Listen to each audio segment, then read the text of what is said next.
আমরা জানি যে আদিমতম মানুষের উৎপত্তিস্থল আফ্রিকা। তারপর পর্যায়ক্রমে মানুষ প্রব্রজিত হয়েছে সারা পৃথিবীতে। তাই আমাদের সবার আদিমতম পূর্বপুরুষের জন্মভূমি অবশ্যই আফ্রিকা। কিন্তু তারপর সেই পূর্বপুরুষ থেকে কিভাবে বংশানুক্রমে আমি অর্থাৎ একটি ব্যক্তি মানুষের উৎপত্তি, কীভাবেই বা সেই পূর্বপুরুষরা আফ্রিকার থেকে প্রব্রজন করেছিলেন, তাই নিয়ে কৌতূহল থাকা স্বাভাবিক। মানব সভ্যতার লিখিত তথা কথিত ইতিহাসের বয়স প্রায় 2000 বছরের, যেখানে আদিমতম মানুষের যে প্রত্নতাত্ত্বিক নিদর্শন পাওয়া গেছে তা প্রায় 3 লক্ষ বছর আগেকার। বিশেষজ্ঞরা তাই বিভিন্ন বিষয় তথা প্রত্নতাত্ত্বিক নিদর্শন, বিভিন্ন সময়ে পৃথিবীর জলবায়ুর পরিবর্তন, ভাষাতত্ত্ব ইত্যাদি পর্যালোচনা করে অলিখিত ইতিহাসের পুনর্নির্মাণ করার চেষ্টা করে চলেছেন। জিনোমিক্স বা জিনতত্ত্ব এই ব্যাপারে সর্বশেষ সংযোজন। যদিও আবিষ্কৃত হওয়ার পরপরই তার গুরুত্ব সবাই বুঝতে পেরেছেন এবং বর্তমানে মানব প্রব্রজনকে বোঝার ক্ষেত্রে এর ভূমিকাই মুখ্য হয়ে দাঁড়িয়েছে। ঠিক এই বিষয় নিয়েই আমরা আজ কথা বলবো আমাদের অতিথি রাজপ্রদীপ চক্রবর্তীর সাথে। নমস্কার। ঈশান কথার পাঠক পাঠিকাদের আজকে শুভ সন্ধ্যা।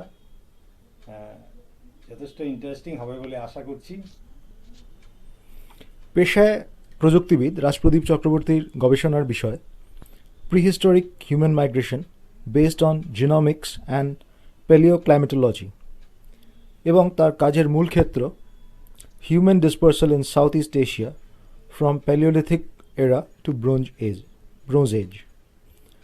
রাজপ্রদীপ চক্রবর্তী উত্তর পূর্ব থেকে ন্যাশনাল জিওগ্রাফিক সোসাইটি এবং IBM US-এর যৌথ উদ্যোগ হিউম্যান জেনোগ্রাফিক প্রজেক্টে অন্যতম অংশগ্রহণকারী। তার বৈজ্ঞানিক অনুসন্ধান ও গবেষণার জন্য তিনি 2016 সালে ন্যাশনাল জিওগ্রাফিক সোসাইটি USA দ্বারা সিটিজেন সায়েন্টিস্ট সম্মানে ভূষিত হয়েছেন। তিনি R1A and all subclades family tree DNA USA এবং বিখ্যাত yful.com-এ global real time project on construction of Y chromosome phylogenetic tree এর সদস্য পদে বৃত্ত হয়েছেন। শ্রী চক্রবর্তী বিভিন্ন জাতীয় অভিবর্তন এবং সেমিনারে আমন্ত্রিত বক্তা হিসেবে অংশ নিয়েছেন। এছাড়া তার লেখা ইতিমধ্যে বিভিন্ন বিজ্ঞান পত্রিকা এবং জার্নালে প্রকাশিত হয়েছে। এই পুরো আলোচনাকে আমরা 3টি পর্বে সাজিয়েছি এবং এটি ধারাবাহিক হিসেবে ঈশান কথার ওয়েব ম্যাগাজিনে প্রকাশিত হবে। আমরা এবারে আমাদের আজকের এই ইন্টারভিউ আমরা শুরু করছি। আমরা ফিরে আসছি রাজপ্রদীপ চক্রবর্তীর কাছে। ঈশান কথার অনুষ্ঠানে আপনাকে স্বাগত। আপনার কাছে আমাদের প্রথম প্রশ্ন, মানব প্রব্রজনের প্রাগৈতিহাসিক পর্যায়কে বোঝার ক্ষেত্রে আজকাল মাল্টিডিসিপ্লিনারি স্টাডি বা বিভিন্ন দিককে একসাথে বিশ্লেষণ করার উপর জোর দেওয়া হচ্ছে। এই বিষয়টি কি এবং তাতে জেনোমিক্স বা জিনতত্ত্বের গুরুত্ব কতটা? নমস্কার সবাইকে। খুবই গুরুত্বপূর্ণ প্রশ্নটা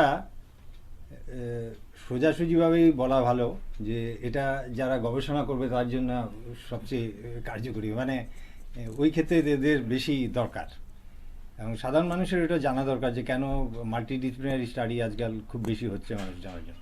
কথাটা হচ্ছে যে ইতিহাসের পর্ব পর্যন্ত তো ঠিক আছে, টেক্সচুয়াল এভিডেন্সের উপর ভিত্তি করে অনেক কিছুই রিকনস্ট্রাকশন হচ্ছে, হিস্ট্রি পুনর্নির্মাণ হচ্ছে। কিন্তু তার আগে যে কোনো হিস্টোরিক মানে টেক্সচুয়াল ডকুমেন্টস নেই, তখন আমরা কিভাবে করব? তখন বেশ কয়েকটা পদ্ধতি আছে। এই পদ্ধতিকে বলা হয় প্রক্সি। প্রক্সি মানে কি? Indirect evidence. ইনডাইরেক্ট এভিডেন্সের কথা কীভাবে বলা হচ্ছে? যেমন ধরি বলি, কোনো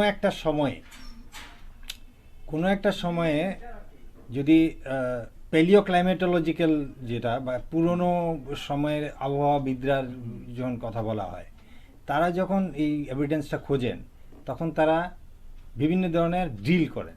ড্রিল কোথায় কোথায় করেন? আইস কোর বলে, অনেক বরফের অঞ্চলে সেখানে আইস কোর আছে, সেখানে আইস ড্রিল করে বের করায়। তারপরে আছে সি কোর্স বা সেডিমেন্টাল কোর্স। এই কোর্সগুলোতে কি হয়, পরতে বছরের পর বছরে লেয়ার হিসাবে জমে। যেমন স্নোফল হয়, স্নোফল হতে হতে প্রতি বছরে একটা শীতের মরশুমে একটা স্নোফল হয়, তারপরে পরে বছরের পর বছরে একটা লেয়ার তৈরি হয়। তো সেটা যারা প্যালিওক্লাইমেটিস্ট তারা জানেন সেই লেয়ারটা কত বছরে পুরনো।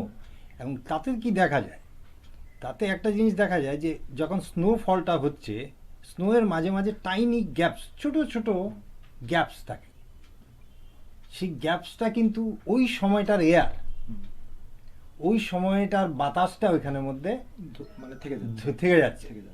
তো সেই বাতাসের মধ্যে অক্সিজেন বা কার্বন ডাইঅক্সাইডের যখন বা কার্বনের হিসাবটা যখন পাওয়া যায়, তখন বোঝা যায় যে তখন শীতল ছিল না উষ্ণ ছিল তখন ওয়েদার। তো এই যে অক্সিজেনের পরিমাণ বা কার্বনের হিসেবটা ওই টাইনি ড্রপস বা স্পেসের এয়ার থেকে যে নেওয়া আছে, এটাকে বলা হচ্ছে প্রক্সি। তো এইভাবে বিভিন্ন পদ্ধতি আছে। এটা হলো প্যালিও ক্লাইমেটের ইয়েছে। আর যেহেতু আমরা জানি যে ক্লাইমেট ড্রাইভস এভরিথিং, ক্লাইমেট সব কিছু ড্রাইভ করে। We are at the mercy of climate. Climate আজকে গত 10,000 বছর ধরে যে উষ্ণ আবহাওয়া আমরা পাচ্ছি, তার মধ্যে সভ্যতার বিকাশ হয়েছে এবং হয়ে যাচ্ছে, কিন্তু এটা ক্ষণস্থায়ী। তার আগে যে 2 লাখ বছর ছিল সেটা সম্পূর্ণ আইস এজ ছিল, হিম যুগ বলা হয়।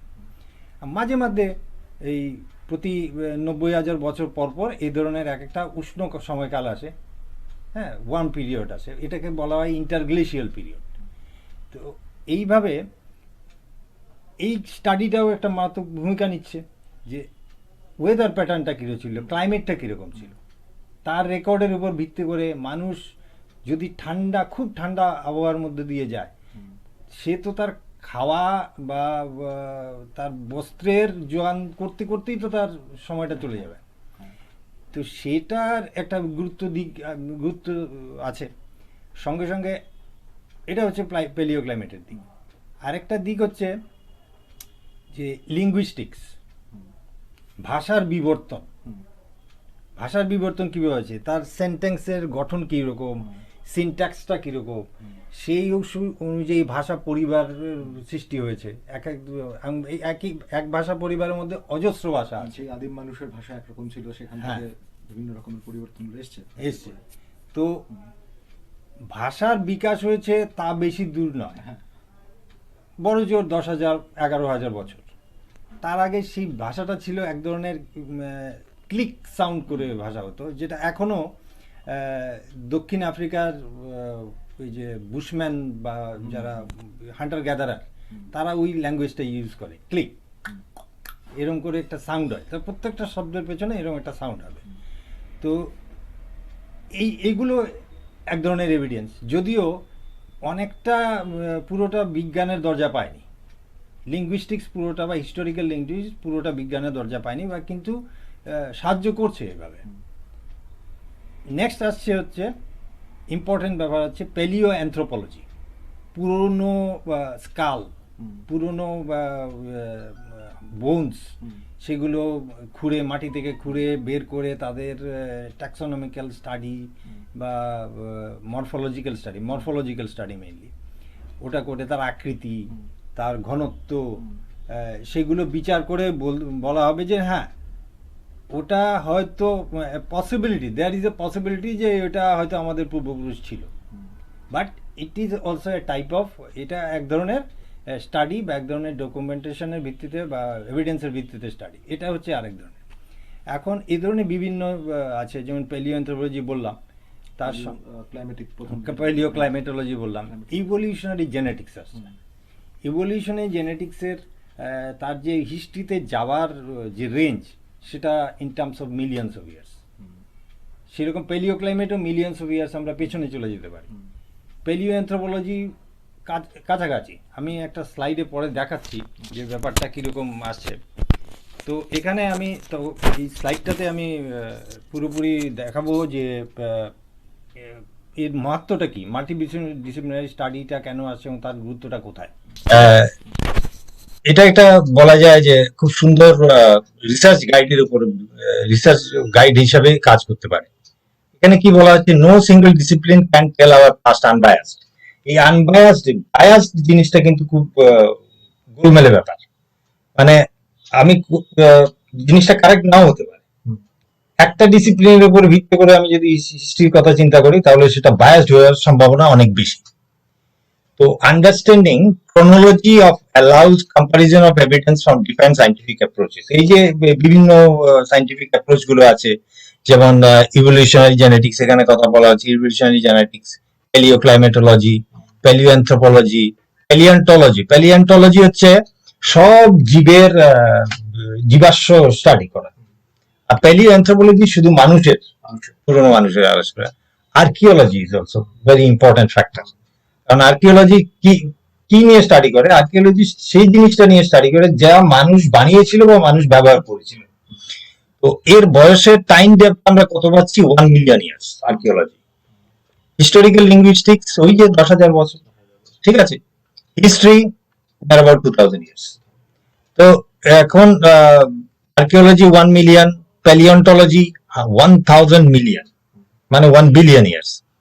আর প্যালিও অ্যানথ্রোপোলজি আবার দেখা যাচ্ছে 1 মিলিয়ন ইয়ার্স এর মতো, কারণ মানুষ 1 মিলিয়ন বা 2 মিলিয়ন ইয়ার্স আগে হোমো ইরেক্টাসের সৃষ্টি হয়েছিল বলা হয়। তো হোমো ইরেক্টাস তো পুরোপুরি মডার্ন হিউম্যান নয়, আমাদের পূর্বপুরুষ। তো তার পর্যন্ত আমরা যদি ওই পর্যন্ত আমরা যেতে পারি প্যালিও অ্যানথ্রোপোলজি। প্যালিও ক্লাইমেটোলজি আবার 1000 মিলিয়ন ইয়ার্স, তার মানে 1 বিলিয়ন। ইভলিউশনারি জেনেটিক্সও 1 বিলিয়ন আমরা যেতে পারি। তো জেনেটিক্স বোঝা যাচ্ছে যে জেনেটিক্স এর পৌঁছটা কত দূর হতে পারে, এখানেই বোঝা যাচ্ছে। আবার হচ্ছে এই এতগুলো স্টাডি যদি অন্তত 2-3টে স্টাডি করে আমরা যদি এটা বুঝতে পারি যে একটা আরেকটাকে সাপোর্ট করছে, তাহলে আমরা ধরে নিতে পারি হ্যাঁ এটাই ঘটনা ঘটেছিল, ওটাই ঠিক আছে। It is important to synthesise different records of the past. এই সিনথেসিসটা করা, প্রত্যেকটা ডিসিপ্লিনের আমরা তথ্য নেব, তথ্য নিয়ে তার বিশ্লেষণ করব, বিশ্লেষণ করার পরে যদি আরো সবগুলো ডাটা যদি একটা একটাকে সাপোর্ট করে, সেটাকে বলা হচ্ছে যে সবগুলো মিলিয়ে যখন আমরা বলবো সেটাকে সিনথেসিস করব। সিনথেসিস করলে আমরা ট্রু হিস্ট্রিটা পেয়ে যাব। To paint a fuller picture of the past, we often seek to combine information from multiple records into the single synthesis. এইটা হচ্ছে মেইন কথা। পুরোপুরি পিকচারটা পেতে হলে মানুষ তো আর এমনি রোবটের মতো নয়, তার বিভিন্ন ব্যবহারিক দিক আছে, তার ইন্টেলিজেন্সের ব্যাপার আছে। তো ওই সময় ক্লাইমেট কিরকম ছিল, ক্লাইমেটের প্রভাব আমরা জানি অনেক বেশি। তো অ্যাকর্ডিংলি এই মাল্টিডিসিপ্লিনারি ব্যাপারটা এসেই যায়। আর্কিওলজিক্যাল দেখবেন, যদি প্রথম দিকে স্টোন টুলস গুলো দেখা যায়, যেগুলো স্টোন টুলস মানে মানুষ বানিয়েছিল, তো so it belongs to archaeological record, ঠিক আছে। আমরা যত দেখবো যে আমরা কাজ আরো হিস্ট্রি আমরা এগিয়ে আসছি, তত ফাইনার স্টোন টুল হয়ে আছে। প্রথমে একদম মনে হবে যে একটা গোল পাথরের মতো, এমন কিছু করা হয়নি, সেগুলো হয়তো নেচার থেকে ওরা কালেক্ট করেছে। হোমো ইরেক্টাসের সময় 2 মিলিয়ন ইয়ার্স এর সময় যে গোল পাথর ছিল, ওটা দিয়ে তারা মূল ব্যাপারটা হচ্ছে একটা সময়ের আমার পুরো সবকিছু ধরতে হবে। হ্যাঁ, পুরো সময়ের বিভিন্ন রকমের স্টাডি গুলোকে ধরতে হবে। না ধরলে পরে তাহলে বায়াসনেসের প্রশ্ন আসবে, তখনই ভুল হওয়ার সম্ভাবনা অনেক বেশি। এই ক্ষেত্রে এই পর্যন্তই। এখানে এটা দিয়ে বোঝা যাচ্ছে যে মাল্টিডিসিপ্লিনারি স্টাডি কেন হচ্ছে এবং কি কেন করা দরকার। ওকে, মানুষের এই জিনোমিক্সের কথাটা আসলো, সেখানে মানুষের ডিএনএ বা জিন বিশ্লেষণ করে কিভাবে প্রয়োজন বোঝা সম্ভব? মানুষের ডিএনএ হচ্ছে একটা কোড বুক। কোড বুকের কাজটা কি? কোডিংটা কেন করে? কোডিংটা হচ্ছে সে তার নির্দেশনা অনুযায়ী বা সে নির্ধারণ করে দেবে আমার চোখের সেলটা কীরকম হবে, আমার হাড়ের সেলটা কীরকম হবে, হার্টের সেলটা কীরকম হবে, নিউরনসগুলো কীরকম হবে, সেগুলো কিন্তু ডিএনএ বলে দেয়। 1 নম্বর সেটা। তো গঠনটা কীরকম হবে সেটা ডিএনএ বলবে। 2 নম্বর হচ্ছে ডিএনএ বলবে যে অঙ্গগুলোর কার্যকারিতা কীরকম হবে, হাউ দে উইল ফাংশন, সেটাও ডিএনএই বলে দেয়। এই যে সমস্ত ব্যাপারটা ডিএনএ এত এইভাবে যে ডেভেলপ করছে বা এতদিন ধরে হয়েছে, সেটা কিন্তু ইভলিউশনের ফলেই হয়েছে। এই যে এত লাখ লাখ বছর ধরে, লক্ষ লক্ষ বছর ধরে যে এই যে ইভলিউশনটা হয়েছে, সেটা আমাদের এই ডিএনএতে চেঞ্জের মধ্যেই আসে। এখন এই ডিএনএ করছে কি, ডিএনএ মধ্যে কিছু কিছু জায়গা আছে, যেমন ডিএনএ ব্যাপারটা কি প্রথমে বলতে হবে। এই ডিএনএ তো আমাদের সেলের মধ্যে ক্রোমোজোম আছে, মাইটোকন্ড্রিয়া আছে, সেগুলো আমি একটা স্লাইডের মধ্যে আমি আবার দেখাবো। তো প্রথমে মোদ্দা কথা হচ্ছে ডিএনএর মধ্যে আমাদের পূর্বপুরুষের থেকে যে ডিএনএগুলো চেঞ্জ হয়, মাঝে মধ্যেই চেঞ্জ হয়, এটা কোন সময় হবে কোন জায়গায় হবে কেউ বলতে পারে না। কিন্তু কিছু কিছু বিশেষ বিশেষ জায়গা আছে যেগুলোকে এতদিনে বিজ্ঞান ডিটেক্ট করে ফেলেছে, জেনে ফেলেছে। সেই জায়গাগুলোতে যখন পরিবর্তন আসে, সেই পরিবর্তনগুলোকে মিউটেশন বলে। সেই মিউটেশনগুলো যদি আমাদের 1000 2000 আগের জেনারেশনের কারো হয়ে থাকে, সে যদি আমার পিতৃকুল বা মাতৃকুল ধরে ধরে যদি তার মধ্যে হয়ে থাকে, তো তার মিউটেশনটা কিন্তু আমিও পেয়ে যাব। আজকে 3000 4000 বছর জেনারেশন আগে যার হয়েছিল, যে মিউটেশনটা হয়েছিল, তার মিউটেশনটা আমার মধ্যেও থাকবে। এভাবে প্রতিটা জেনারেশনের মিউটেশন কিন্তু আমরা অ্যাকুমুলেট করে চলেছি। এবং এই মিউটেশনটা সবচেয়ে মজার ব্যাপার হলো, এই মিউটেশনগুলো বা মার্কারগুলো কখন তৈরি হয়েছিল তা বিজ্ঞানীরা হিসাব করে ফেলেছে, বের করে ফেলেছে যে ওই সময়টাতে এটা হয়েছিল। ঠিক আছে, এখন দেখা যাবে যে একটা পপুলেশনের মধ্যে একটা পপুলেশন আমরা স্যাম্পল নিলাম এক জায়গায় জিওগ্রাফিক্যাল লোকেশনে, তার মধ্যে দেখলাম এই মার্কারটা ওই পপুলেশনের মধ্যে প্রচুর পরিমাণে আছে। তাহলে দেখা গেল যদি পপুলেশন এ আর পপুলেশন বি দুটো পপুলেশন স্যাম্পল নিলাম, যদি দেখা যায় মার্কার পপুলেশন এর মধ্যে আছে, তাহলে বুঝে যাবে ওই জিওগ্রাফিক্যাল এরিয়াতে ওটা তৈরি হয়েছিল। সময়কাল মিউটেশনের টাইম ধরে আমরা বলে দিতে পারবো যে এটা 1 লক্ষ বা 1.5 লক্ষ বছর আগে হয়েছিল। ওই হিসাবে কিন্তু বলে এখন যে আমাদের মডার্ন ম্যানের উৎপত্তি হয়েছিল আফ্রিকায়। সেটা জেনেটিক্স আরও বোলস্টার করেছে। আগে যেটা প্যালিও অ্যানথ্রোপোলজিক্যাল রেকর্ডে যা বলছিল, তাকে জেনেটিক্স আরও শক্ত, তার ভিতটাকে আরও শক্ত করেছে। এখন আমি টেকনিক্যাল আসপেক্টগুলো বলছি, তার জন্য আমি আবার স্লাইডে ফিরে যাব, স্লাইডে দেখাবো ওটা। যা বলছিলাম, হিউম্যান সেল। এই হচ্ছে হিউম্যান সেলের স্ট্রাকচার। তো এই স্ট্রাকচারের মধ্যে দেখা যাচ্ছে এটা হচ্ছে নিউক্লিয়াস, এটা হচ্ছে মাইটোকন্ড্রিয়া। ঠিক আছে, এই মাইটোকন্ড্রিয়া গুলো হচ্ছে যে সেলের পাওয়ার হাউস। এটা থেকে সেল কিন্তু তার শক্তিটা নেয় এবং সে কাজ করে, তার পাওয়ারটা দেয়। সেই জন্য আমাদের ব্রেইন সেলে আর হার্টের যে সেলগুলোতে আছে তাতে মাইটোকন্ড্রিয়া অনেক বেশি। ঠিক আছে, এর মধ্যে কিন্তু ডিএনএ আছে। এবং সবচেয়ে মজার ব্যাপার হলো এই ডিএনএ, এই যে মাইটোকন্ড্রিয়াটা আমরা পাই মায়ের থেকে, বাবার থেকে পাই না। Only mother's can transmit this to our offspring. Children গুলোকে শুধু মাইটোকন্ড্রিয়াই ট্রান্সফার করতে পারে, মানে মায়েরা পারে। মায়ের থেকে মেয়ে, তার ডটার থেকে মায়ের থেকে ছেলের কাছেও যাবে, কিন্তু ছেলে কিন্তু সেটা ট্রান্সফার করতে পারবে না। এটা হচ্ছে এর জন্য এই মাইটোকন্ড্রিয়াল ডিএনএ দিয়ে আমরা মাতৃকুল ডিটারমিন করতে পারি, আমরা নির্ধারণ করে নিতে পারি, আমরা আবিষ্কার করতে পারি। এইভাবে এই নিউক্লিয়াসের মধ্যে আমরা কি পাই? 23 জোড়া ক্রোমোজোম আছে। ক্রোমোজোম 1 to 22 কে বলে অটোজোমস, যা আমাদের সব পূর্বপুরুষ থেকে একটু একটু একটু করে আমরা পেয়েছি। অল্প অল্প অল্প করে সবারই ক্রোমোজোমের একটু একটু অংশ করে আমরা পেয়েছি। আমরা এজ এ ইন্ডিভিজুয়াল আমাদের কোনো এক্সিস্টেন্স নেই। We are made up of thousands of our ancestors, direct ancestors actually. এবং লাস্ট যে ক্রোমোজোম, সেটা সেক্স ক্রোমোজোম। সেক্স ক্রোমোজোমের মধ্যে 23rd নাম্বার যেটা ক্রোমোজোম, সেটাকে সেক্স ক্রোমোজোম বলে। ওটাকে যদি এক্স হয় তাহলে মেয়ে হবে, এক্স ওয়াই হলে ছেলে হবে। এখন এই ওয়াই ক্রোমোজোমটা একটা ইম্পর্টেন্ট পার্ট আছে।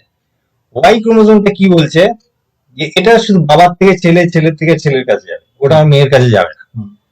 তো ওয়াই ক্রোমোজোমের ডিএনএ অ্যানালাইজ করে আমরা পিতৃকুলের মাইটোকন্ড্রিয়া থেকে আমরা মাতৃকুলটা পেতে পারি, ওয়াই ক্রোমোজোম দিয়ে আমরা পিতৃকুলটা পেতে পারি। এই দুটো ক্রোমোজোম দিয়ে আমরা লিনিয়েজ গুলো পেতে পারি, বাবার লিনিয়েজ, মায়ের লিনিয়েজ পেতে পারি। কিন্তু আরো যে অনেক আছে, যেমন বাবার মা মানে ঠাকুরমা আমরা কোনো লিনিয়েজ কি পাবো না? হ্যাঁ পাবো, অটোজোমে পাবো, আচ্ছা, অটোজোমসে আছে। বা মার তো আমরা মাইটোকন্ড্রিয়াল দিয়ে পেয়ে গেলাম, হ্যাঁ, দাদুর কথাটা কি হবে? ওই দাদুর অটোজোমেলটা আসবে, অটোজোমস আসবে। হ্যাঁ, এক্স ক্রোমোজোমে কিছুটা আসে, তো সেগুলো খুব কম পরিমাণে আসে। তো এইভাবে আমরা দিতে পারি। এখন ডিএনএ বলতে কি বোঝায়? DNA is made up of some proteins. এই প্রোটিন গুলোর নাম কি কি? Adenine, thymine, guanine and cytosine, A C D G N C.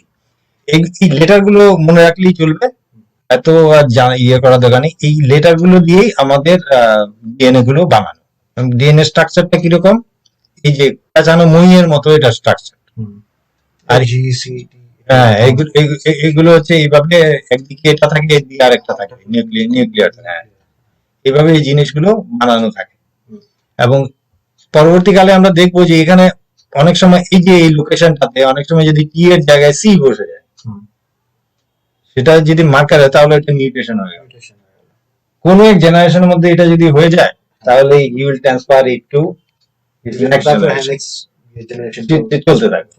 That is becoming important part. আজকে যদি প্রেজেন্ট জেনারেশনের কারোর মধ্যে এটা হয়ে থাকে, it may not be that significant, কিন্তু আজকে থেকে 200 বছর পরে তার যে নেক্সট জেনারেশনের কাছে ওটা যাবে, তার কাছে কিন্তু ওটা ইম্পর্টেন্ট একটা তথ্য হয়ে যাবে। জেনেটিক্স এমন জায়গায় গিয়ে তথ্যপাতি নিচ্ছে, মেবি লেটেস্ট এন্ট্রেন্ট, অনেকটা একদম লেটেস্ট সংযোজক হিউম্যান হিস্ট্রির জন্য। মিউটেশনের কারণগুলো কি থাকে মূলত? মিউটেশনের কারণ হতে পারে সিলেকশন প্রেসার বলে একটা ব্যাপার আছে, টু অ্যাডাপ্ট। অনেকগুলো ক্ষেত্রে যেমন অ্যাক্টিভ যে ফাংশনাল জিনগুলোর মধ্যে যে চেঞ্জ হয়ে যায়, সেগুলো কিন্তু সিলেকশন প্রেসার থেকে হয়। সিলেকশন প্রেসার বলতে কি হচ্ছে? এনভায়রনমেন্টের সঙ্গে অ্যাডাপ্ট করে নেওয়ার ক্ষমতা। যেমন কিছু দূর দেখা গেছে যে সাবসাহারান আফ্রিকানদের মধ্যে ম্যালেরিয়া ফাইট করার একটা জিন তৈরি হয়ে গেছে। এই জিনটা মানে কি? অনেকগুলো মিউটেশন হয়ে গেছে, যে মিউটেশনের জন্য ম্যালেরিয়ার জার্ম তাদের ইমিউন সিস্টেমকে ইয়ে করতে পারে না, সেটা তো জেনারেশনের পর জেনারেশন ওদের মধ্যে থেকে যাবে। কিন্তু অনেক জায়গায় যেমন ইউরোপিয়ানদের মধ্যে ওই জিনটা, এটা মিউটেশনটা হয়নি, ফলে they are very much susceptible to malaria. ফলে এই যে চেঞ্জটা হলো, যেটা আমরা এই করোনার ক্ষেত্রেও দেখতে পাই। হ্যাঁ, এক এক জায়গায় এক এক রকমের ইয়ে হচ্ছে। হ্যাঁ, করোনার ক্ষেত্রে রিসেন্টলি একটা পেপার পেয়েছি, ACE2 বলে রিসেপ্টরের ক্ষেত্রে সাউথ এশিয়ানদের মধ্যে 60% অনেকটাই প্রোটেক্টেড। এটা কিন্তু কোনো একটা সময় এই মিউটেশনটা হয়েছিল, ইউরোপে এফেক্ট বেশি করছে, ইউরোপ এবং হ্যাঁ, আমেরিকাতে তারা প্রোটেক্টেড নয় এই ক্ষেত্রে। যাই হোক, তো এই ক্রোমোজোম গুলো দেখতে কিরকম, এটা একটা এখানে বোঝা যাচ্ছে যে এইভাবে ক্রোমোজোম গুলো দেখতে হয়। তো এটা হচ্ছে ক্রোমোজোম, যে 23 পেয়ার্স অফ ক্রোমোজোম আছে, সেগুলো ক্যারিওটাইপস। এগুলো দেখতে এরকম হয়, 1 to 22 হচ্ছে অটোজোমস, অটোজোমাল ডিএনএ বলা হয়। এগুলো কিন্তু আমাদের সরাসরি সব পূর্বপুরুষের থেকে একটু একটু একটু একটু করে আমাদের কাছে আছে, থাউজেন্ডস অফ আওয়ার অ্যানসেস্টার্স এগুলো আছে। আর এটা হচ্ছে এক্স এন্ড ওয়াই, ঠিক আছে? এটা সেক্স ডিটারমিনেশন করে। তো এখন মিউটেশনটা কি বলে? আমি তো আগেই বলেছি, মিউটেশন ইজ হোয়াট?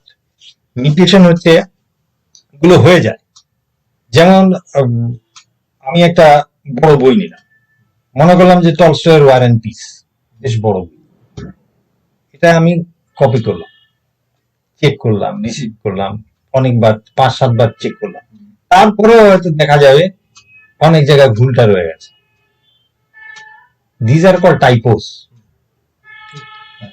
মানুষেরও এরকম জিন যখন কপি হয়, সেল ফরমেশন হয়, জিনগুলো যখন কপি হয়, এক্স্যাক্টলি কপি হচ্ছে না, এক্স্যাক্টলি কপি হচ্ছে না, কোথাও কোথাও কোনো একটা সময় একটা এরর থেকে যাচ্ছে, চেঞ্জ হয়ে যাচ্ছে। ওই চেঞ্জ গুলোকে বলে মিউটেশন। আর যদি পারপাসফুলি হয়ে যায়, তো সেটা ফাংশনাল জিনের ক্ষেত্রে আসে, সেটা এটা অনেক বেশি ডিটারমিনেন্ট হয়ে যায়, কিন্তু অনেকগুলো আমরা নিজেরাই জানি না যে কোন সময় এটা র্যান্ডামলি হয়ে যায়, কোন সময় হবে কেউ বলতে পারে না, কোন এলাকায় হবে, কোন মার্কারে হবে, কোন ইয়েতে হবে সেই বলতে পারে না, কিন্তু একটা রেট আছে, তার একটা ডেফিনিট একটা রেট আছে, এই রেটে সে হবে। আচ্ছা। যেমন পার্টিকুলার এক একটা মার্কারের এক একটা রেট আছে, হুম। ওই রেট অনুযায়ী সে মিউটেট করবে। হুম। এখন কিছু কিছু টাইপ অফ মার্কার আছে যেগুলো চেঞ্জ হয় না, এগুলো মিলিয়ন্স অফ ইয়ার্স ধরে একই রকম থেকে যায়। ওই মার্কার গুলোকে ডিটেক্ট করে কি হচ্ছে, তার এইজ পাওয়া যাচ্ছে, এইজ ক্যালকুলেশনের একটা ফ্যাক্টর এসছে স্ট্যাটিস্টিক্স এর টুল ইউজ করে। সঙ্গে সঙ্গে অনেকগুলো পপুলেশনের সঙ্গে এই মার্কারে ট্রেস করে বোঝা যায় যে সে জিওগ্রাফিক্যালি কোন জায়গায় তার লোকেশন হয়েছিল। সেই মার্কারের এইজ আর লোকেশন আমি যদি পেয়ে যাই, সেই মার্কারটা যদি আমার থাকে, তাহলে মনে করো যদি 1 লক্ষ বছর আগে আমার পূর্বপুরুষ তো ওখানে ছিল। এইভাবে প্রব্রজনের একটা রুট আমরা পেয়ে যেতে পারি, ওই একটা জায়গা ছিল, তারপরে ইন্টারমিডিয়েট জিওগ্রাফিক্যাল 1 এরিয়া লক্ষ বছর আগে কোথায় ছিল, তারপর হ্যাঁ। 50,000 বছর আগে কোথায় হ্যাঁ। ছিল, সেটা আমরা এগুলো এগুলো মানে অনেক বেশি স্টাডি, এই স্টাডি গুলো অনেক বেশি কি বলে আপনার বলতে হবে যে intensive, highly intensive and time taking, অনেক সময় নেয়। তো এই হচ্ছে মিউটেশন। মিউটেশনের এখন বোঝা গেল যে একটা পপুলেশন বা একজন ইন্ডিভিজুয়াল, তার 5টা মার্কার আমি দিলাম, মানে আমাদের জিনোমের বিভিন্ন জায়গায় 5টা বিশেষ লোকেশন, 5টা মার্কার, 5টা মার্কারের একটা ডেফিনিট টাইপ অফ মিউটেশন আছে, কারো এর জায়গায় সি, কারো টি জায়গায় জি, এরকম করে ডেফিনিট টাইপ অফ একটা স্ট্রাকচার। এই 5টা মিউটেশনের আমরা একটা গ্রুপ বানিয়ে নিলাম। এই 5টা মিউটেশন বা 5টা মার্কার যদি 10টা মানুষের মধ্যে থাকে, তাহলে তারা ভেরি ক্লোজ রিলেটেড, ঠিক আছে? আর 5টার মধ্যে যদি 4টে মিল পাওয়া যায়, একটা মিল পাওয়া যায় না যদি, তাহলে বুঝে ডিস্টেন্ট। 5টার মধ্যে যদি 5টাই মিল না থাকে, তাহলে বেশি একদম distant related, but after all we are related. এখানে সেই জিনিসটাই বলা হয়েছে যে people who are more distantly related have more differences. সবাই জানে ডিফারেন্স অনেক বেশি থাকবে, মার্কারের ডিফারেন্স বেশি থাকবে। এবং এখানে হিউম্যান ভেরিয়েশনের কথা যখন বলা হয়, তখন এই মিউটেশন গুলোই কিন্তু main root cause of the human variation. খুব সুন্দর এক্সাম্পল হচ্ছে ল্যাকটোজ টলারেন্স। ল্যাকটোজ টলারেন্স একটা পার্টিকুলার মিউটেশন আছে, এই মিউটেশনটা যার মধ্যে আছে সে গ্লাস গ্লাস দুধ খেতে পারে অ্যাডাল্টহুডে, আর যার নেই সে সে ইনটলারেন্ট, সে এই ল্যাকটোজটাকে আর অ্যাডাল্টহুডে এসে হজম করতে পারবে না, ঠিক আছে? তো এই যে ভেরিয়েশন, একটা মিউটেশন বা দুটো মিউটেশনের জন্য এই ভেরিয়েশনটা এসেছে। এই জন্যই বলতে যে human variations are the root cause of mutations are the root cause of human variation. আর এসব সবকিছু মিললেও আমরা কিছু দেখতে পাচ্ছি আমাদের মধ্যে, হিউম্যান জিনোমের মধ্যে 3.2 বিলিয়ন নিউক্লিওটাইডের চেইন আছে, সব মিলিয়ে, mitochondria and all 23 chromosomes, pairs of chromosomes, সব মিলিয়ে 3.2 বিলিয়ন নিউক্লিওটাইড। এর মধ্যে জাস্ট 3.2 মিলিয়নের ভেরিয়েশন আছে। এই যত মানুষ আছে, অনলি 3.2 মিলিয়নের ভেরিয়েশন আছে আউট অফ 3.2 বিলিয়ন, মানে 1 in 1000, মানে 1000-এর মধ্যে মানে আমরা কি হচ্ছি, ওই অল পপুলেশন যারা 99.9% জেনেটিক্যালি সিমিলার। এর জন্য কোনো সাব রেস হিউম্যানের মধ্যে নেই, একটাই রেস, কোনো অন্য কোনো স্পিসিস না। আর মার্কার গুলো আমি আগেই বলেছি, মার্কার গুলো কি একটা বিশেষ বিশেষ জায়গা যেটা রিপ্রেজেন্ট করে DNA. Most of the regions of DNA are served by looking at representative sections, মানে বিশেষ বিশেষ জায়গা, লোকেশন গুলো, সেগুলোকে মার্কার বলে। মার্কারের মধ্যে ওই মিউটেশন গুলো আমরা চেক করে আমরা দেখে নিতে পারি যে কার এই সিমিলারিটি গুলো আছে, কে আর ক্লোজলি রিলেটেড, জিওগ্রাফিক্যাল লোকেশন কোথায় থাকতে পারে, পপুলেশন স্টাডি করে, এবং তার টাইম ফ্রেম আমরা বের করতে পারি মিউটেশনের রেট দেখে। তো এখন এখানে আমি আগে যে বলেছিলাম, যেমন marker 1, marker 2, marker 3, marker 4, marker 5, এগুলো হচ্ছে মিউটেশন টাইপ অফ মার্কার, মার্কারের টাইপ, যেটাকে আমরা অনেক সময় বলি এলিয়েল। এটা জেনেটিক্স এর ভাষায় বলে এলিয়েল। এখন a bunch of 5 markers makes a term called haplotype, মানে একই ধরনের মার্কারের একটা বাঞ্চ অফ মার্কার, তাদের হ্যাপ্লোটাইপ বলা হয়। এবং যখন 10টা মানুষ এই একই হ্যাপ্লোটাইপের মধ্যে পড়ে যায়, তখন তাদেরকে বলা হয় একই হ্যাপ্লো গ্রুপ। এই জন্য পরবর্তী সময় আমরা দেখবো, হয়তো আমি অনেক সময় বলবো haplogroup A, haplogroup B, haplogroup C, এরকম করে বলবো। হ্যাপ্লো গ্রুপ মানে একই হ্যাপ্লোটাইপের সব মানুষ, মানে দে আর মোর ক্লোজলি রিলেটেড। কথাটা হচ্ছে এটাই, মোর ক্লোজলি রিলেটেড। এখানে বলা আছে যে এখানে এই একটা মার্কার শুধু ডিফারেন্স দেখাচ্ছে, ডিফারেন্স এর সঙ্গে marker 5, so it is more closely related. আর এখানে দেখাচ্ছে যে 3টে মার্কার এদের সঙ্গে মিল নেই, ডিস্টেন্টলি রিলেটেড। সো হ্যাপ্লোটাইপ এ, এটা একই হ্যাপ্লোটাইপের, haplotype B more closely related than haplotype C, এটাকে বলে হ্যাপ্লো গ্রুপ। এতগুলো মানুষ যখন এই একই মার্কার সে করবে, ইনহেরিট করবে, হ্যাঁ, তখন তাকে হ্যাপ্লো গ্রুপ বলবে। এইভাবে মিউটেশন আর হ্যাপ্লোটাইপ মিলে পৃথিবীর যে ম্যাপিং, পপুলেশন ম্যাপিং, এক একটা হ্যাপ্লোটাইপকে এইভাবে নাম দেওয়া হয়েছে ইংরেজির মানে লেটার অনুযায়ী। তো এখানে লেটারের নাম্বার অনুযায়ী নাম দেওয়া হয়েছে। যেমন এই যে আফ্রিকায় দেখা যাচ্ছে L1, L2, L3, এগুলো কিন্তু আমি বলছি মাইটোকন্ড্রিয়াল, হ্যাঁ, ইয়ের ক্ষেত্রে। তো এই যে হলে মাইটোকন্ড্রিয়াল মানে মেটার্নাল সাইডের হ্যাপ্লো গ্রুপ। যেমন দেখা যাচ্ছে এম, ভারতের 60% পপুলেশন হচ্ছে মাইটোকন্ড্রিয়াল হ্যাপ্লো গ্রুপ এম। এম এর মধ্যে অনেকগুলো ব্রাঞ্চ আছে, এম এর অনেকগুলো ব্রাঞ্চ থাকা সত্ত্বেও তাদের রুট কিন্তু একটা জায়গায়। এখানে আমরা দেখতে পাচ্ছি কিছুটা মানে নর্থ আফ্রিকার কিছুটা সিমিলারিটি এম। হ্যাঁ, নর্থ আফ্রিকা মানে কি, L3 অ্যানসেস্টার অফ এম, মানে এম হচ্ছে L3 এর ডটার, এম এন এন দুটোই হচ্ছে কিন্তু L3 ডটার, মানে এম এন এন আর সিস্টার্স। L3 এর অ্যানসেস্টার হচ্ছে L1, L2, L1। যত আমরা আগে মানে পিছিয়ে যাব, তত আমরা তার এইজও দেখবো যে এই মার্কারের এইজটা অনেক বেশি, মিউটেশনের এইজটা। তো এইভাবে পপুলেশনের ডিস্ট্রিবিউশনটা অলরেডি ডিটারমিন হয়ে গেছে সারা পৃথিবীতে। তো এইভাবে আমরা আবার mtDNA লিনিয়েজটা কিভাবে দেখতে পাই, আগে বলেছি যে মাইটোকন্ড্রিয়াল ডিএনএ এর মার্কার গুলো এক্সামিন করে অ্যানালাইসিস করে আমরা বের করতে পারি। যে এটা দিয়ে গবেষণা শুরু হয়েছিল, কেননা মাইটোকন্ড্রিয়াল যে ডিএনএ তার সাইজটা ছোট, মানে 16,600 বেস পেয়ার থাকে, এবং মিউটেশনটা খুব বেশি ফাস্ট হয়। এটা হচ্ছে আমরা মায়ের দিদিমার মা, এভাবে আমরা যেতে পারি। Even we can go up to the mitochondrial Eve and অ্যাডামের কথা বলা হয়, একদম প্রথম যেখানে আমরা সেখান পর্যন্ত পৌঁছতে পারি। এইভাবে কিন্তু বের হয়েছে already, that Eve at existed around 2 lakh years আগে। এখন মডার্ন ম্যানের যে এটা কনসেপ্টটা সেটা 2 লাখ ইয়ার্স আগে। এইটা হচ্ছে ট্রি, ঠিক আছে, মাইটোকন্ড্রিয়াল ডিএনএ ট্রি। ডিএনএ কি প্রথম দেখা যাচ্ছে L1, মানে L1 হচ্ছে মাইটোকন্ড্রিয়াল ইভ।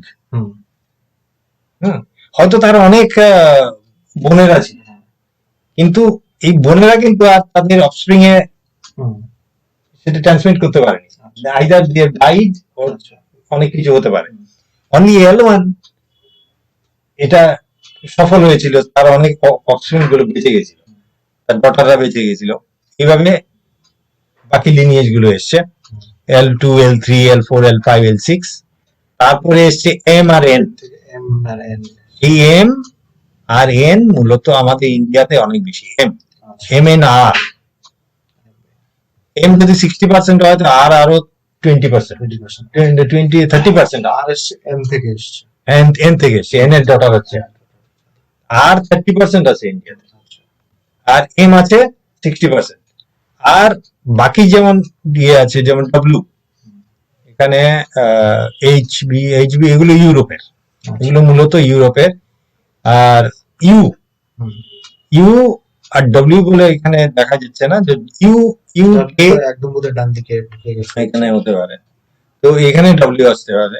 তো ইউ এন্ড ডব্লিউ, বাকি রেস্ট 10% পপুলেশন, এগুলো মেনলি সাউথ নর্থ ওয়েস্ট প্রভিন্সের দিকে, পাকিস্তান আরো আফগানিস্তানের পাশে বা নর্থ ওয়েস্ট ইন্ডিয়া, ডাব্লিউ আর ইউ, ইউতে কিছু কিছু কিছু পাওয়া যায়। মূলত এম আর আর বেশি, এমআরআর বেশি, মাইটোকন্ড্রিয়াল দিয়ে।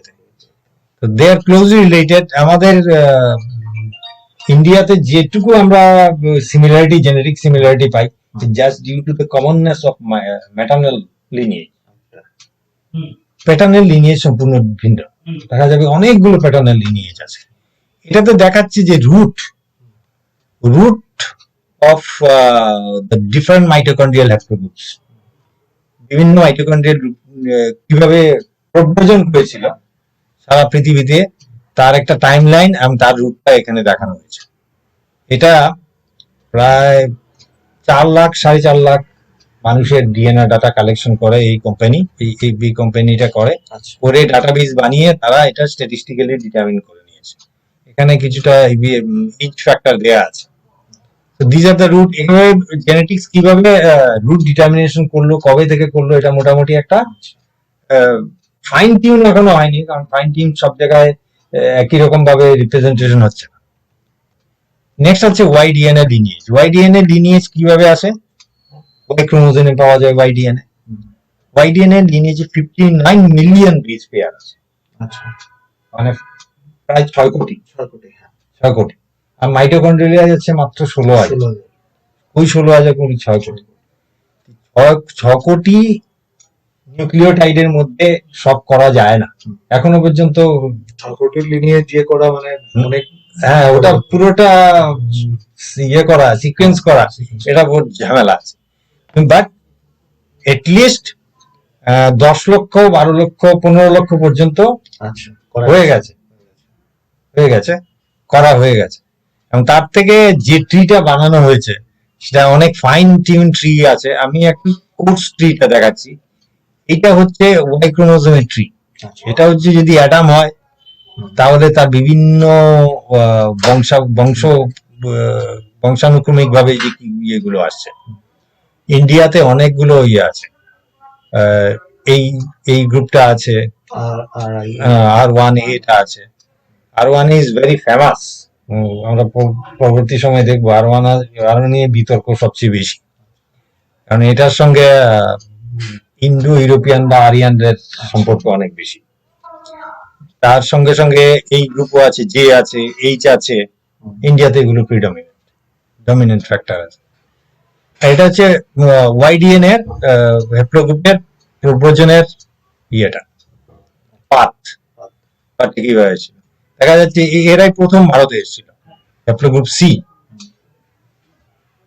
এবং সি ভারতে এসেছিল, এবং এরা 50 থেকে 60,000 বছর আগে ভারতে এসেছিল। এটা পরবর্তী সময় আমরা দেখব। তারপরে এসেছিল এইচ, এল, ডি কাদের আছে? আন্দামানি, জারোয়া, ওঙ্গে, তাদের মধ্যে ডি প্রাধান্য বেশি। ডি মেইনল্যান্ডে পাওয়া যায়, মেইনল্যান্ড ইন্ডিয়াতে পাওয়া যায় না। সি এখন খুব কম, অনলি 2% পপুলেশন সি আছে। তাও তামিলনাড়ুর মাদুরাই অঞ্চলের একটা জায়গাতে সি কিছু পাওয়া গেছে, বাকি সব সি মাইগ্রেট করে চলে গেছে। তাও সেই পুরনো এই সি আর নয়, তাদের আর মিউটেট হয়ে আরো একটা ব্রাঞ্চ হয়ে গেছে, সেটা জাপান, কোরিয়াতে পাওয়া যায়, এন্ড লাতিন আমেরিকাতে কিছুটা পাওয়া যায়। তাহলে বোঝা গেল কি সি এদিকে এসেছিল, তারপরে এদিকে হয়ে এদিকে চলে আমেরিকাতে গেছে। দিস ইজ দি ওয়ে যে জেনেটিক্স কিভাবে সাহায্য করছে। আচ্ছা, একটা জিনিস আমরা দেখলাম যে মূলত আপনি যে ম্যাপটা দেখালেন, সেই ম্যাপে আফ্রিকা থেকে সব থেকে বেশি প্রব্রজনের ইয়েটা দেখা যাচ্ছে। মূল মানে এটার মূল কারণ কি মনে হয় আপনার? মানে আফ্রিকার থেকে প্রব্রজনের কারণটা সব থেকে বেশি, এবং জলবায়ু পরিবর্তন কতটা সেটার সঙ্গে, এই ব্যাপারটার সঙ্গে জড়িত? প্রশ্নটা কঠিন। সোজা ভাষায় বলতে গেলে কেউ এখনো পর্যন্ত সঠিকভাবে বলতে পারে না যে কারণটা কেন ছিল। তবে হ্যাঁ, কয়েকটা ফ্যাক্টর, ইম্পর্টেন্ট ফ্যাক্টর এসছে, জানা গেছে। এক নম্বর হচ্ছে, প্রথম, মাইগ্রেশন কেন করে মানুষ। আগেরকার দিনে আমি যদি 1,00,000 বছর বা 1,20,000 বছরের একটা ইয়ে আছে, একটা ব্যারিয়ার আছে, ওই ব্যারিয়ারটাকে যদি আমি ধরি, তাহলে দেখব যে প্রথম মাইগ্রেশন মানে আফ্রিকা থেকে মানুষ বেরিয়েছিল সেটা 1,20,000 বছর আগে। সেই সময়টা আজকের দিনের মতোই ওয়ার্ম কন্ডিশন ছিল। আজকের দিনকে জিওলজিক্যাল স্টেজকে কি বলে, হোলোসিন, ওয়ার্ম পিরিয়ড।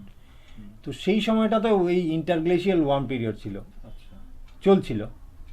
আর এই 10-12 হাজার বছর আগে আরেকটা ওয়ার্ম পিরিয়ড এসছে। সো সেই আগের ওয়ার্ম পিরিয়ডেতে কিন্তু সাহারা এরকম ছিল না। সাহারা ওয়াজ এ গ্রিন করিডোর, অনেকগুলো গ্রিন করিডোর ছিল। আর এর পরের যেটা গ্রিন করিডোর সাহারা এসছে সেটা হলো জাস্ট 8,000 বছর আগে। কেন, কিছুটা রক ক্রেভিংস পাওয়া গেছে, রক পেন্টিংস, তারপরে পাথর খোদাই করে এমনভাবে জিনিসগুলো, যেমন শিকারের ছবি আছে একদম সাহারা ডেজার্টের মধ্যেখানে। তো ওটা থেকে রেডিও কার্বন ডেটিং করে বোঝা গেছে যে ওটা 7 থেকে 8,000 বছরের পুরনো। কারণ মানুষের একটা ইয়ে আছে, তো ব্যবহার করেছিল, মানে গ্রিন করিডোর ছিল ছিল ছিল সেখানে। তো পিরিয়ডিক্যালি যে ক্লাইমেট যে কিভাবে চেঞ্জ হয়, এটার একটা প্রমাণ। এই যে রক আর্টের যে ছবিটা থেকে আমরা পেলাম, সেটা কিন্তু ইনডিরেক্ট এভিডেন্স। ওটাকে প্রক্সি বলে অনেক সময় ধরা যায়। আর্কিওলজিক্যাল এভিডেন্সটা ডাইরেক্ট। ঠিক আছে, আর্কিওলজি বলবে হ্যাঁ এখানে তো মানুষ ছিল, শিকার করতো এরা, সোজা মানে যেটা আছে যে কিভাবে শিকার করতো, তীর দিয়ে মারছে। বয়স বোঝা গেল 8,000 বছর। কোন জায়গায় হরিণ বা ওই ধরনের ছাগল বা এইসব জিনিস পাওয়া যাবে? গেমস কোথায় পাওয়া যাবে? যেখানে জঙ্গল আছে, জল আছে, সেখানেই তো এটা পাবে। তাতে কি প্রমাণ হলো? ওটা গ্রিন ছিল। তো সেটা হচ্ছে ইনডাইরেক্ট এভিডেন্স। ওটা indirect evidence in claims of climate. তো 1,20,000 বছর আগে এরকম দেখা গেছে দুটো জায়গায়। ইসরায়েলের দুটো গুহা আছে, এই দুটো গুহায় কিছু ইয়ে পাওয়া গেছে, খুলি পাওয়া গেছিল। সেগুলোর বয়স 1,20,000 থেকে 90,000 বছর। কোয়াবজে একটা লেক, স্কুল বলে একটা ইয়ে আছে, ওটা মিডল ইস্ট, মানে আজকের দিনে জর্ডান আর প্যালেস্টাইন আর ইসরায়েলের এখানেই পড়ে। তো ভেরি নিয়ার টু আফ্রিকা। তো যেহেতু 90,000 বছরের চেয়ে ইয়াং কোনো কিছু পাওয়া যায়নি, সেই জন্য ধরে নেওয়া হয়েছে যে এরা হয়তো আর সারভাইভ করতে পারবে। এরা কেন বলছে এরা মডার্ন ম্যান? সেই মডার্ন ম্যানের যে কিছু ক্রাইটেরিয়া, সেগুলো তাদের খুলির মধ্যে ছিল। এখন যে মানুষের যে ক্রাইটেরিয়া, খুলি, ভলিউম, শেপ, হ্যাঁ, ওটা দেখে ওরা বুঝেছে যে না, এরা তো মডার্ন ম্যান ছিল। সেটা 90,000 বছর, 1,20,000 বছর থেকে 90,000 বছর। ঠিক আছে, পরবর্তী সময়ে আরেকটা এভিডেন্স এলো যে আমাদের আরেকটা স্পিসিস সঙ্গে আছে, সেটাকে বলে নিয়ান্ডারথালস। ওই সময় নিয়ান্ডারথাল কিন্তু ওই ইউরেশিয়া অঞ্চলে ছিল, এবং আলটাই বলে একটা জায়গা আছে উরাল থেকে আরো পূব দিকে, আলটাই মাউন্টেন রিজিয়নে, যে সাইবেরিয়াতে, সেখানে কিন্তু নিয়ান্ডারথাল জিনোমের মধ্যে মডার্ন ম্যানের জিনোম পাওয়া গেছে। আগে বা সমসাময়িক নিয়ান্ডারথাল যদি ইউরোপে বা ইউরেশিয়া যদি ওদের ইভলভ হয়, তাহলে মডার্ন ম্যান হয়েছে আফ্রিকায়। ঠিক আছে, তো ওই যে মিক্সচার হয়েছিল নিয়ান্ডারথাল ওই আর্লি মডার্ন ম্যানের সঙ্গে, তাদের কিছু কিছু জিন নিয়ান্ডারথালের মধ্যে থেকে গেছে। কিন্তু ওই মডার্ন ম্যানের, কিন্তু আমরা কেউ এই মডার্ন ম্যানের বংশধর নই। ওরা আর হয়তো সাইবেরিয়াতে গিয়ে ওখানেই শেষ হয়ে গেছে, আর ওরা সার্ভাইভ করতে পারেনি। এখন ফিরে আসি, এটা হচ্ছে আনসাকসেসফুল এক্সোডাস। কেন আনসাকসেসফুল হয়েছিল? বিকজ আফটার 1,10,000 or 1,00,000 ইয়ার্স আবার পৃথিবী ঠান্ডা হতে শুরু করে, এটার এভিডেন্স আছে। এই এভিডেন্সে হলে কি, ওই এরিয়াটা ইসরায়েলের, যেটাকে লেভান্ত বলে, পুরনো দিনের লেভান্ত বলে, লেভান্তের জায়গাটা সি লেভেল ড্রপ করে যায়। সি লেভেল ড্রপ করলে কি হয়, জায়গাটা উঁচু হয়ে যায়। Sea level drop around 70 to 80 metre. আচ্ছা। ঠিক আছে, ড্রপ করার সঙ্গে সঙ্গে একটা জায়গা যখন উঁচু হয়ে যায় তখন এটা ড্রাই হয়ে গেছিল। Not only in that area, entire area অনেক ড্রাই হয়ে গেছিল। তো dry and high means what, you will be deprive, তুমি গেমস, তোমার শিকার করার কিছু পাবে না। ফলন করার জন্য তখন তো এগ্রিকালচার জানতোই না, গাছ গাছারি বা স্টার্চ ফুড যদি না পায় বাঁচবে কি করে? So they perhaps they try to back migrate to Africa. আফ্রিকাতে হয়তো ফিরে গেছিল কিন্তু যেতে পারেনি। হ্যাঁ, তো ক্লাইমেটকে একটা বিশাল বড় ইয়ে বলা হয়। কিন্তু তখনকার দিনে হিউম্যান সোসাইটিটা কীরকম ছিল? মেইনলি মাইগ্রেট করতো for the sake of survival, for the sake of searching their food, সব হান্টার গ্যাদারার স্টাইল।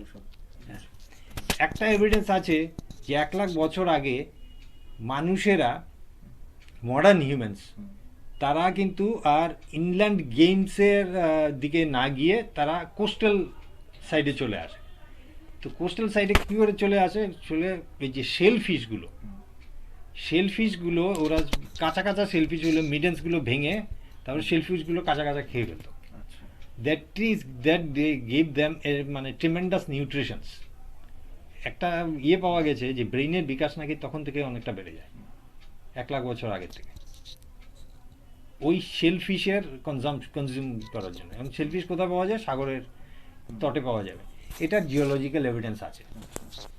কারণ যেভাবে শেলের মানে গুলো দুটো আলাদা করে ইয়ে করা, এরকম জাস্ট আলাদা করে মধ্যের যে শেলফিশের মধ্যের যে পার্টটা সেটা যে খেয়ে নেওয়া, তারপর যে রিমেন্সগুলো রাখা, সেটা একবার মানুষের কীর্তি ছাড়া হতে পারে না।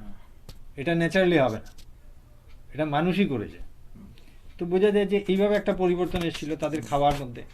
Around 70,000-80,000 years ago further sea level drop করে। ফলে ওই পূর্ব এশিয়া, এটা ধরা হচ্ছে যে পূর্ব ইউরোপের এই পার্টটা, যেমন আমরা যদি ইথিওপিয়া, জিবুতি বা ওইসব এরিত্রিয়া ওইসব পার্ট যদি ধরি, রেড সির পশ্চিম ইয়েটা, পশ্চিম দিকটা, এইটা খুব খারাপ কন্ডিশনে চলে গেছিল। তখনকার মানুষের খাওয়ার অভাব ছিল। আরেকটা এভিডেন্স পাওয়া গেছে যে ওই সময়টাতে রেড সির স্যালিনিটি অনেক বেড়ে গেছিল। এটা সাউদাম্পটন ইউনিভার্সিটির একজন ওশেনোগ্রাফার এটা বের করেছে। তখনকার দিনে কি ছিল, সি প্ল্যাঙ্কটন, যে পুরনো 70-80 হাজার বছরের সি প্ল্যাঙ্কটনের ঘাটতি হয়েছিল। কারণ সি প্ল্যাঙ্কটন কাদের ফুড চেইনের প্রথম পর্যায়ে সি প্ল্যাঙ্কটন খেত মাছ। সি প্ল্যাঙ্কটন যদি মরে যায় তো মাছেরা মরে যাবে, থাকবে না। তো ফুড চেইনটা পুরো নষ্ট হয়ে গেছিল। ফলে মানুষে খাবে কি? এমনিতে গেমসের অভাব হয়ে গেছিল, মানে শিকার পাচ্ছিল না, এদিকে মাছের অভাব হচ্ছিল। So that might have prompted them, এটা বোধহয় তাদেরকে প্ররোচিত করেছে যে রেড সিটা পেরিয়ে ওই প্রান্তে তখন কিন্তু সবুজ উপত্যকা ছিল। এটাকে বলে ইয়েমেনি হাইল্যান্ডস, একটু মানে উঁচু ভূমি ছিল এবং তাতে জলেরও অভাব ছিল না। সেটার এভিডেন্স নাকি এখনো আছে। মানে এই জায়গাটা এখন তো সি লেভেলটা বেড়ে গেছে, উপরে উঠে গেছে, উপরে উঠে যাওয়ায় ওই এভিডেন্সগুলো নেই। কিন্তু দেখা যাচ্ছে যে স্ট্রিমগুলো কিন্তু ডিটেক্ট করতে পারা যাচ্ছে এখনো। নদীর সাগরের নিচে এই মিষ্টি জলের স্ট্রিমগুলো এখনো আছে। তো তারা হয়তো সেটা একটা হতে পারে। আরেকটা এভিডেন্স আছে যে গ্রেট রিফট ভ্যালির একদম দক্ষিণ প্রান্তে একটা বড় লেক আছে, সেটাকে মালাউই লেক, বিশাল লেক। সেটা একদম শুকিয়ে গেছিল। এই শুকিয়ে যাওয়া কি মনে হয় যে না, একদম ড্রাই হয়ে গেছিল সব, অ্যারাউন্ড 75,000 ইয়ার্স এগো। তো এই ড্রাই হয়ে যাওয়া এটা একটা কারণ। ড্রাই হয়ে যাওয়া মানে খাবারের অভাব। এই মেইনলি হয়তো এইটাই প্রম্পট করেছিল যে কিছু মানুষ ওখান থেকে অ্যারাবিয়ান পেনিনসুলাতে চলে আসে, আচ্ছা। ইয়েমেন হাইল্যান্ডসে আসে, এবং ইয়েমেন হাইল্যান্ডসে আওয়ার পরে কি হচ্ছে, সেটা ইন্ডিয়ান ওশনের সঙ্গে যুক্ত।